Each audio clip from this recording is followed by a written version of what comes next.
Welcome to the Steelers by the Lake podcast. My name is James Strong, joined once again by my co-host Cody Tanner. Cody, how are you on this chilly Sunday morning? James, I am doing lovely. It is a chilly Sunday morning. I got a decent night's sleep. I did TikTok live for a little bit last night, just having some fun. And man, it is chilly. It is very chilly. How are you, James? I got a little bit of sleep last night too, and excited to get some conversation going on. I finally cleaned my grill off yesterday. Ooh. Haven't really used it the last couple of years. I was less than motivated to do so. So got to do it today to cook some burgers up for Mom for Mother's Day. So happy Mother's Day to any of the moms listening. I don't know how many female listeners we have, but we do appreciate every single one of you. We at least got both of our moms. So happy Mother's Day. Listen? I don't think my mom listens to the show anymore. Yeah, she doesn't listen anymore. She might. Anyways, happy Mother's Day, Mama Strong and Mama Tanner. Yeah. Okay? We appreciate. Without you guys, this show would not exist. So literally.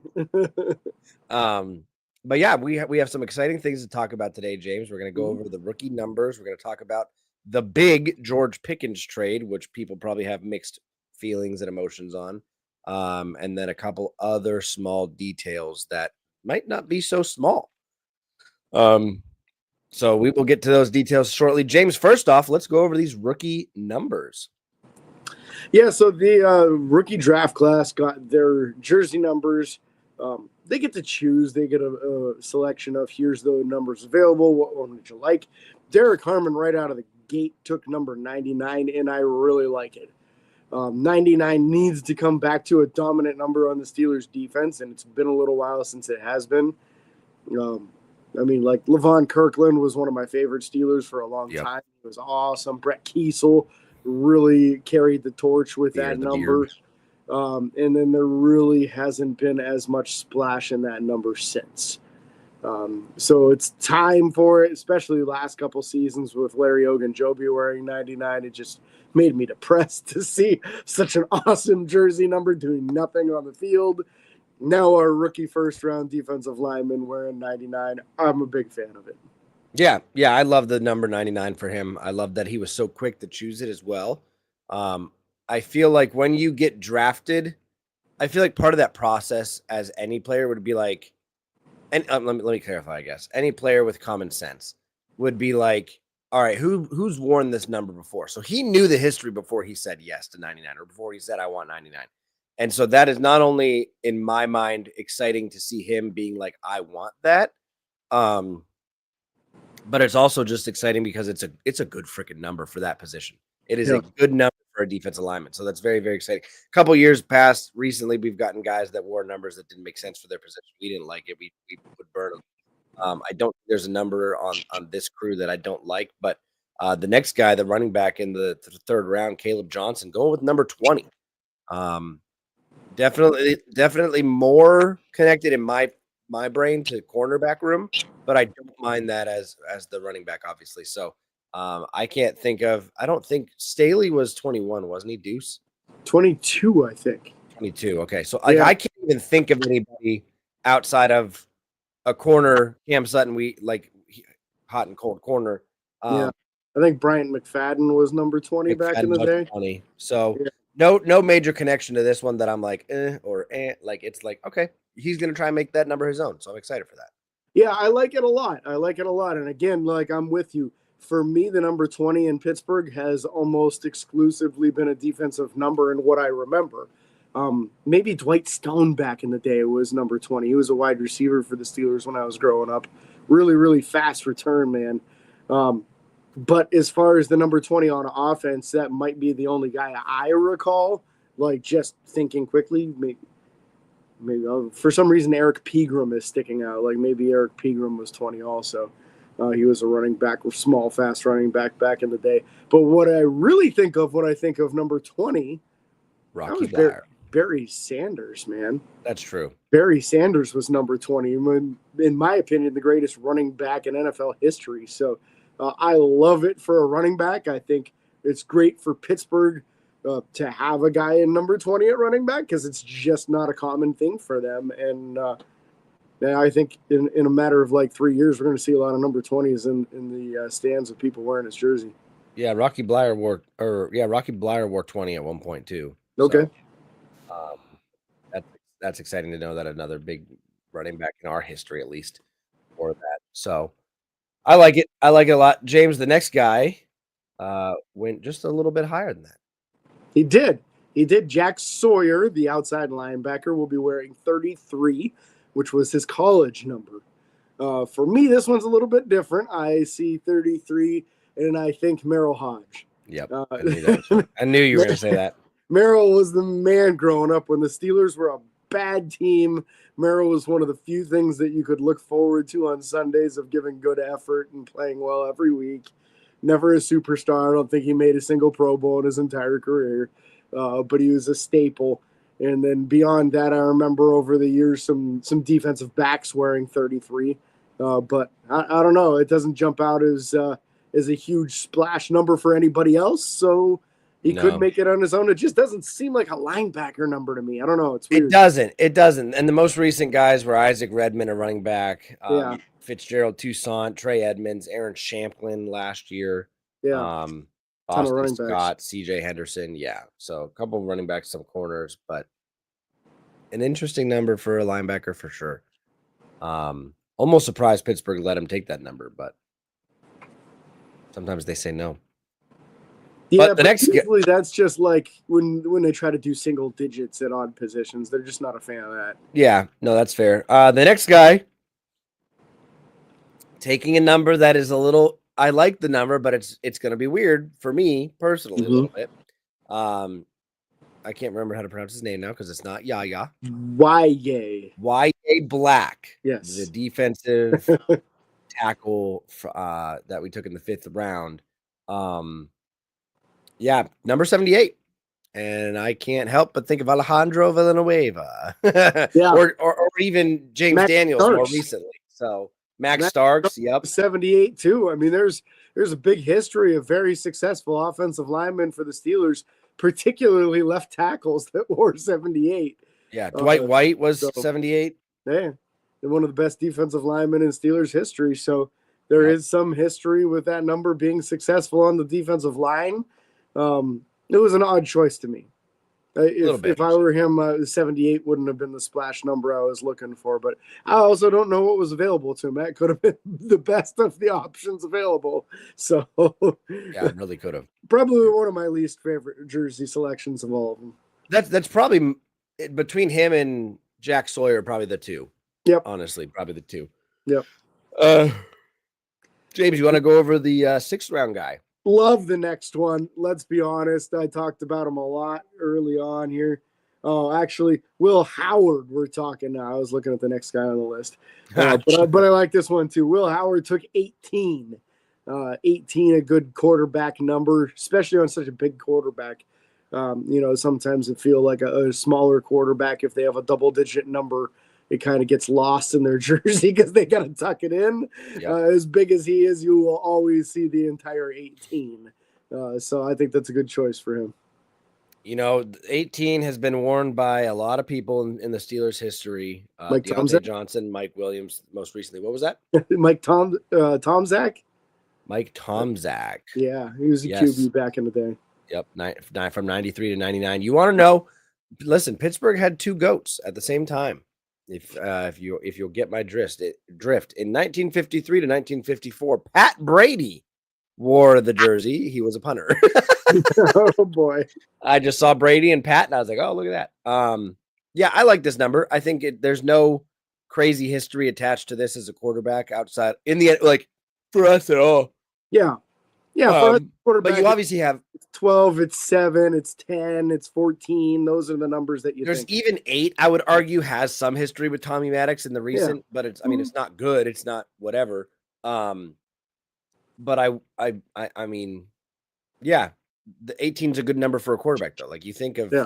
Peyton Manning, you think of these guys. Yeah, absolutely. So I'm excited for him to have that number for sure. I think that's a good number for him. The next guy, Carson Bruner, decided to go with number 44. Carson, the legend, or his dad, former dad was also, or his dad was a former Steeler as well. Most recently worn by Tyler Matakevich, Derek Watt, Najee Davenport was a 44. Um, so no really big names attached to this, in my opinion. The guy that played the most under this was a guy by the name of Willie Daniel in the 61 to 66 seasons as a DB, and so nothing really crazy there. I So love it for Carson, man. I think 44 is an awesome middle nine linebacker number. Um, and it just reminds me of how excited I was when Tyler Matakevich was on the team in his early years. He flew around on defense. He made all the tackles on special teams. And I kind of expect the same from Carson Bruner. So I feel like it won't be long into the season before I'm talking about number 44 in your programs and number 1 in your heart, Carson. oh man. Haven't heard that one in a long time since the early Matakevich years. Yep, it's been a while. It's 44 is back, man. I like it on such an athletic dude. Yeah. And 44, I mean it's a good number. I'm excited to see it fly around, just like you said. And I think that I can't think of another number I probably would have chose for him. So that's what matters. Like if I can look at a number sometimes, I guess that's not what matters. What matters is the player likes it. Sometimes I look at somebody in a jersey number and I'm like, nope, that just doesn't work. None of these guys are like nope to me. Don't get me wrong. The Jack Sawyer one is very weird, but it's not a nope. And then the last guy, last jersey number 34, Dante Kent. Most recently, Jalen Elliott. You had Shannon Sullivan. You had the unfortunate Terrell Edmonds, D'Angelo Williams, Rashard Mendenhall, which is a rough one. But Mendenhall, good for most of his career. He just had some untimely fumbles. That is true. But nothing too crazy in the past with that number that I'm seeing here. We had a linebacker, Andrew Russell. Oh, yeah, he was a stud back in the 70s. Yep, he's the biggest name probably on that list. So, yeah, so it's another one that you're able to make your own. You know, nobody's really made a huge splash since the 70s wearing 34. So, yeah, Mendenhall's the one that sticks out to me over the years beyond Andy Russell. So he's got a chance, man. He's got a chance to make a splash and make that number his own.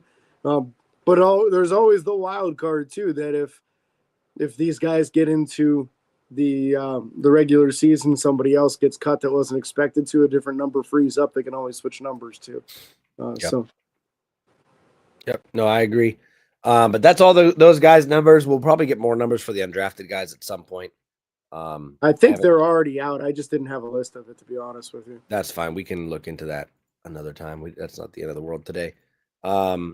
Now it's time, James, to talk about the big thing. The big news of the hour is Pittsburgh decided at one moment recently to trade George Pickens to the Dallas Cowboys. So this was a trade that we talked about potentially happening during the draft.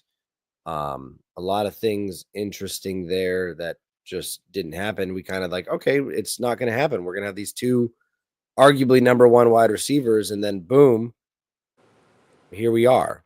And George is no longer a Steeler. We now have another big question mark at wide receiver 2, just like we did before. So we're back to square one to some degree. Because I mean, people compare George and DK.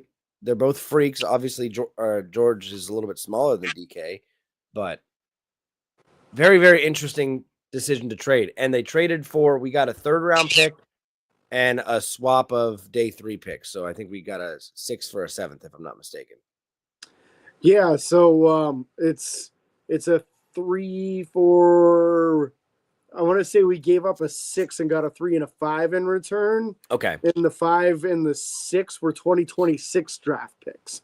So those won't even affect this upcoming next draft in Pittsburgh. but that does stack them with one more third-round pick in the upcoming draft that will be in Pittsburgh. Yep. So you didn't get the compensation that I was hoping for. I was hoping that if Pittsburgh traded him, they would get at least a second-round pick. I do believe that their trade history is working against them in that, as they've had so many trades over the years. We were discussing this as we were preparing for today's show. There's just a big history of Pittsburgh trading a wide receiver, and then a year or two later, they fall off the planet. Like, just they're out of the league. They're not playing well. They're getting in their own headspace. Stuff's happening for them off the field that affects them in their availability on the field. Just all kinds of bad stuff. And the more that these guys that we trade away are unsuccessful at future destinations, the more no one's going to want to touch our wide receivers when we want to trade them away. Yeah. So it's time to restart this room. And I think this was a good move for the chemistry of the room. I'm not in favor of getting rid of George Pickens. I wanted him to stay. I really wanted to see DK and George for a year and see what they could do and what they did to other defenses. That would have been incredible, in my opinion. That being said, DK is the professional off the field. He is somebody who's had some altercations on the field, but it's more just because people try to push him around and he's not going to let it happen. So I think what you're going to get is a good role model in the room finally. All along, we've been saying this offseason that we thought Pittsburgh needed to add somebody that had experience but was still playing at a high level that the young guys in the room would listen to. That when he says, hey, don't be lollygagging on your block, finish your block, that they do it. When he says, don't go out on Saturday night when you got a game at 1 o'clock on Sunday, they listen to him and they stay home. That's the kind of leadership that they need in the room. And I feel like it just hasn't been there since basically Hines Ward retired. Yeah. Antonio Brown was not a mature leader. He was an incredible football player, but as he went on, obviously his issues are well stated. They're well documented out there. And then it was just one after another, whether it was Martavis Bryant or Santonio Holmes prioritizing marijuana instead of football with both of those guys. Yep. And then you got Deontay Johnson being just a complete troublemaker in other locker rooms as soon as he left Pittsburgh. And now we realize that's why. Chase Claypool, fantastic his rookie season. Dang near could have been in consideration for rookie of the year. He was so good that year. And they just fell off. I don't know how many times they snapped the ball on offense and Chase Claypool wasn't ready for the play to start and guys would run right by him. It was embarrassing for somebody so big and so physical and so talented. And it just keeps happening over and over. And it's different wide receiver coaches year after year. So it's not even like the coaches are failing them. It just became a culture of who's the most experienced guy in the room, that troublemaker. Now it's this troublemaker. Now it's that guy. And it just kept. I mean, even when it was Juju, like he was a very good soul. Like he was a very good guy. But man, he couldn't stay off social media. He'd rather go dance on logos and cause drama than anything. And you know what? And I want to take a moment to pause there because when I look back, when I think about dancing on the logo and causing drama, I can't help but think of Joey Porter. I can't help it. Yeah. It happens. But Joey wasn't doing it for clout. Joey wasn't doing it for entertainment purposes. Joey was doing it because he had pride in his game. Yeah. And Juju unfortunately did not. And so it's been a constant thing. And we look back at, even the recent trades. Antonio Brown he won a Super Bowl technically, but he didn't have any kind of successful career in my mind after leaving Pittsburgh. Chase Claypool definitely didn't. Is he in the Canadian Football League right now? He's currently out of the NFL. So I don't know if he's a Canadian team or a UFL team, but he's not in the NFL right now. Juju's had quote unquote success with Kansas City, but not because of him. Like they were winning Super Bowls before him. And he's been like the number 3, number 4 wide receiver there. He's not even a 2 anymore. Yeah. And then Deontay Johnson has been on 3 different teams since he left us. Just a year ago? He's been on 3 teams in the AFC North. Yeah. Okay, so 5 teams total, right? It's bad, man. Yeah. even thinking back to Santonio Holmes, no success with the Jets after he left us. Yeah. The only player that ever had, technically 2 players had success after us. Plexico Burress, although he shot himself, that was a downfall. But he won a Super Bowl, a big one. And then Emmanuel Sanders also had success after leaving us. And both of those guys didn't get traded away. Their contracts expired and they signed naturally in free agency with somebody else. Yeah. So I think that's kind of a key separating factor here is that we're seeing the guys that Pittsburgh traded away not having success, the guys that leave naturally in free agency via Pittsburgh not being able to afford them or not prioritizing them, whatever. Those guys are having more success. I think things would have been different stemming back to the AB thing that's why Emmanuel Sanders left. It was a decision between keeping AB or him, and I wish we would have kept Emmanuel Sanders. Yeah, I mean, the better football player was very clearly Antonio Brown, and that's 100%. And it took a few years after that before the meltdown, but yeah. And they melted down quick. But I would say that by the time Antonio Brown was melting down, Emmanuel Sanders' career was basically over anyway. That's fair. Tom Pelissero, he works for the NFL Network Insider, was also on the Rich Eisman show and spoke about this trade. And he said this was not a snap decision. This was not that he overreacted to them paying or trading for DK Metcalf. It was everything over the past several years. Again, unbelievably talented football player, but there were a variety of different issues.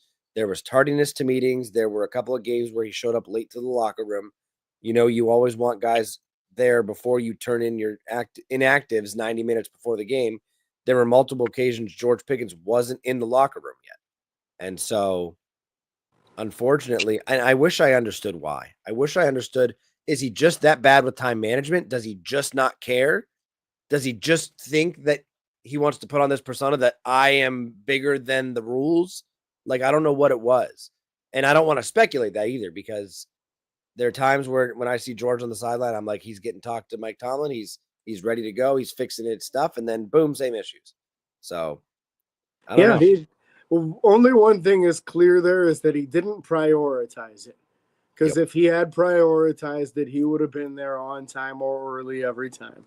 It just wasn't important enough to him. And you can't have that in your best player at a position. You can't. It sets a bad example, and then all the young guys come in and they say, oh, well, I can just come in whenever because that's when George does. So that it just does not work to have a successful locker room. So unfortunately for him, those minute details, in some people's opinion, are extremely important details when you're trying to be a professional, a constant professional. So, yeah. Very unfortunate. Speaking of professionals, James, Derek Harmon was at camp for rookie training camp. However, he did not sign his rookie deal yet. He's the only player out of our rookies that hasn't signed a rookie deal yet. And I think, I just sent you a video yesterday on TikTok that was talking about the Cincinnati Bengals first round draft pick hasn't signed yet and also did not go to camp. Mm-hmm. And so I think that this speaks volumes to Derek Harmon's mentality of like, listen, I want to go out there. I want to get ready I don't want to be not prepared for the season when it starts. But I still want to fix my money issue. I still want to fix the contract issue, which it's all going to come down to incentives and guaranteed money. That's all it's going to be. Mm-hmm. And so they'll get that hammered out. He will be playing. I have no doubt in my mind about that. So yeah. And for first round picks, it's a fully guaranteed contract anyway. Yeah. So there really isn't anything to bicker about. It's just more how much do you get in the form of bonus versus how much is in a salary and how does it get paid out? Is it a lump sum at the beginning of the year or do they give it to you weekly throughout the year? So they have different options on that as far as the team. That being said, just for 100% clarity, it is normal this time of year for a first-round draft pick to not have his deal signed yet. There's only like a couple, like one or two first-round picks in the entire NFL that have actually signed their deals yet. But because of that, the NFL has in place a waiver that they give to the guys who have not signed their contract yet So if they are injured during that rookie camp, it does not affect what their contract would be. They still negotiated as if they are fully healthy no matter what the injury is. 98% of the guys sign the waiver, go to camp, get practicing so they can start their profession with their teammates and get working with all their coaching staff. 11 out of 32. 11 out of 32 have signed as of this morning, so Sunday morning. Last time I heard a list was Friday, so probably a lot of those were in the last 24 to 48 hours is my guess. Yep.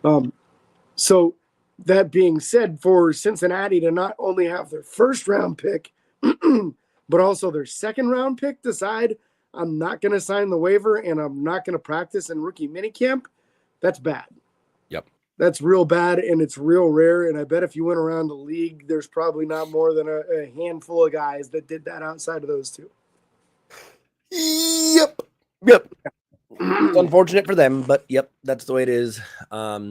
It's a promising look for Steelers fans already. The Bengals, because the Bengals are one of the top two teams to be nervous about in our division. It's them and the Ravens. I'm not nervous at all about the Browns.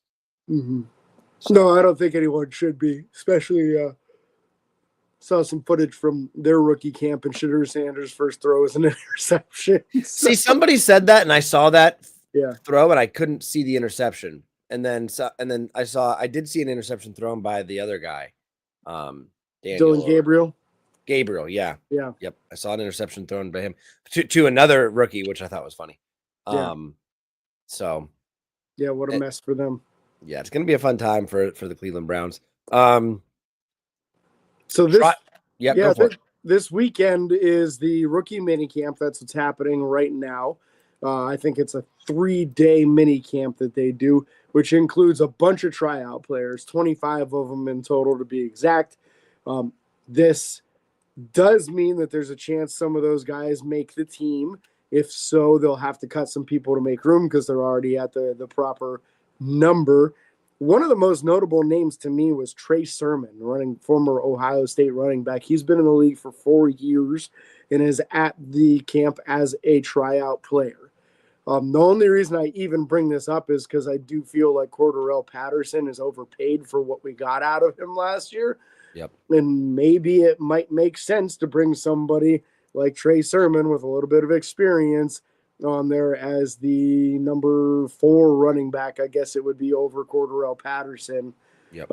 Why pay Patterson the $3 million plus that he's slated to make when you might not even want him on the field at this stage? So that's something I wanted to bring up. But also on the undrafted guys that are non-tryout, one more guy did get added to the list. I don't know if you saw this or not.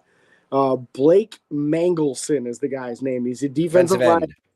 Yeah, 6'5", 279 pounds, 23-year-old rookie. He will have 65 as his jersey number. Just real quick, I stumbled across the list. So Sebastian Castro, the safety, will have 29. J.J. Galbraith, the tight end, will have 87. Blake Mangelson, 65. Kicker Ben Sauls will have 29.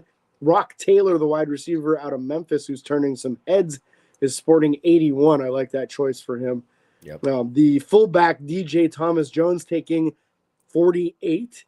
The guard, they're calling him here, Aiden Williams. I saw him listed as a tackle previously, number 71. And then the other wide receiver, Kayshawn Williams, took 85.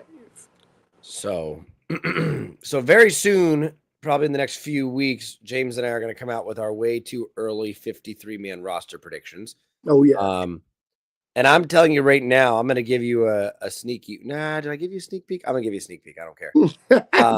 Because I think you're on the same page with it, especially after trading away George Pickens. This Rock Taylor guy has a serious chance on making the team, in my opinion. So yeah, I think he's got a shot now for sure. They're going to look at a guy like him. I think the whole situation changed drastically for Robert Woods. I'd say Woods is dang near a lock on the roster now. Yeah. And the last thing I want to touch on this wide receiver room is that part of the rumor that I'm hearing through all the many different reports out there is that the reason that they were as confident moving on from George Pickens is that Roman Wilson has really turned heads through the early process here. So he was, if you're unfamiliar with him, he was a 3rd-round pick in not the most recent draft, the draft before. Got injured in the preseason, missed all the preseason games. By the time he was healthy, he came back, played in 1 game for 5 plays, did not touch the ball, got injured again, missed the rest of the season. Yep. So a 3rd-round pick typically is somebody who you assume will make an impact as either a high-end backup or a starter his rookie season. He didn't get a chance to even play, but he's already familiar with the entire playbook.